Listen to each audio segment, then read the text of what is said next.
talked a little bit on stage about how imaginative and real world and story mode and toy box were two different kind of streams that you were pursuing.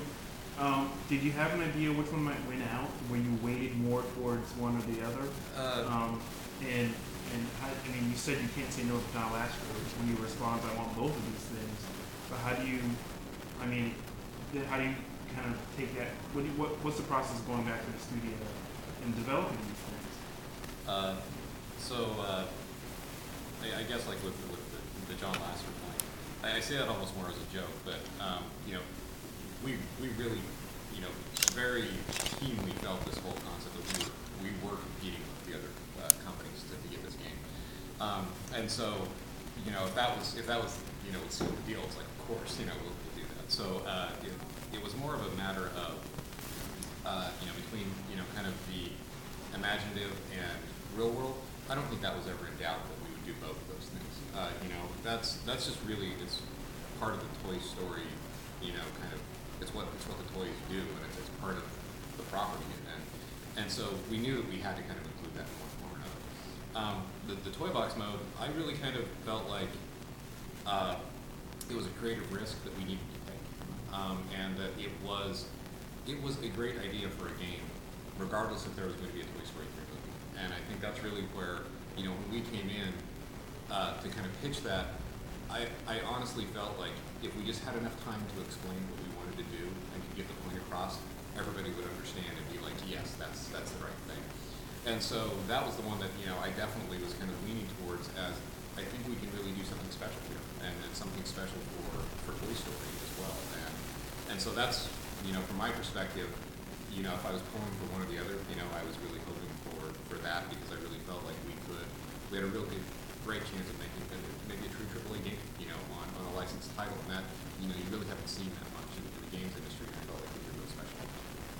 I was just real quickly say, there's something very cool about seeing from the first pitch that Lee did of the film, and the conceit of Western Opium, which was the idea that it was how the toys felt when they were being played with by a super imaginative kid. And now seeing how the game took that idea to a whole nother level, so that kids can come in and actually take it to many, many, many different levels. And now seeing this very cool thing out in their atrium is awesome. Just wanted commentary by Darla. So Pixar is pretty well known for having nothing but hits, right? And this sort of reputation for excellence and quality. And movie-related games have been mostly duds.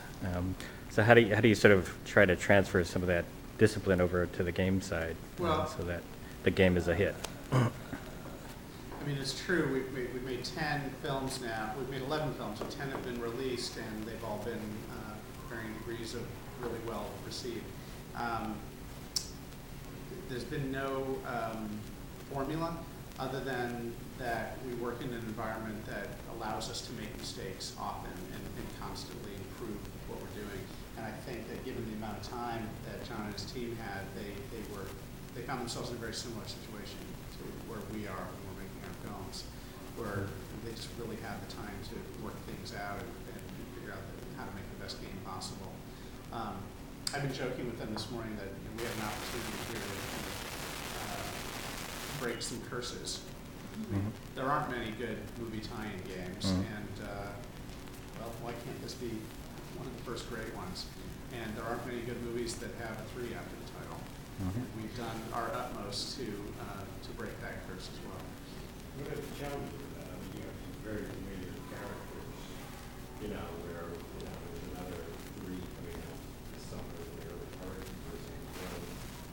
Very nice and retired with this top line. What are the challenges with visualizing both game and Well, I can only speak for the movie, but when we set out to make this, the last thing that I wanted to do is just have these toys go off on some crazy adventure, right? There needed to be a reason for this film. And I looked long and hard at third films, trying to see if there were any good ones out there, and I really couldn't find it, and I wasn't counting, you know, series like James Bond films. The only one that I could find that seemed to do it pretty well was the third Lord of the Rings film. But then I thought, well, that's not really fair because it's really just one big story that's being told. You can't think of it as a movie and two sequels. But then when I was thinking that, I then kind of had a personal epiphany. And I thought, well, what if we think of this third film as that all three of these films are really one big story from the life of these stories? And that seemed like the right thing to do. And that seemed had the most potential to be emotionally true and satisfying. And so that's really what we set out to do right from the get-go, was to try to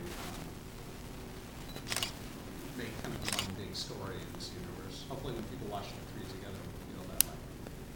Unfortunately, we're out of time.